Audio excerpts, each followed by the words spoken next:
কাচ্চি বিরিয়ানি একটি বিশেষ ধরনের বিরিয়ানি। এটি দক্ষিণ এশিয়া, বিশেষ করে বাংলাদেশে খুবই জনপ্রিয় একটি খাবার। এই বিরিয়ানি রান্না করার পদ্ধতিও একেবারে আলাদা। কাচ্চি বিরিয়ানি প্রধানত খাসির মাংস দিয়ে তৈরি হয়, তবে গরুর মাংস ও মুরগি দিয়েও এই বিরিয়ানি রান্না করা যায়। কিন্তু জানেন কি এই কাচ্চি কথাটির অর্থ আসলে কি? মূলত কাচ্চি শব্দটা এসেছে উর্দু কাচ্চা শব্দটি থেকে, যার বাংলা অর্থ কাঁচা।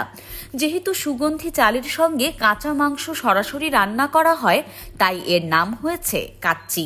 এটি হিন্দি এবং উর্দুতেও একই নামে পরিচিত। সেদ্ধ ছাড়া খাসির মাংস টক দই দিয়ে মাখিয়ে তার উপর আলু আর চালের আস্তরণ দিয়ে রান্না করা হয় কাচ্চি বিরিয়ানি। অন্যদিকে সেদ্ধ বা পাক করা মাংস চালের সঙ্গে মিশিয়ে তৈরি করা হয় পাক্কি বিরিয়ানি।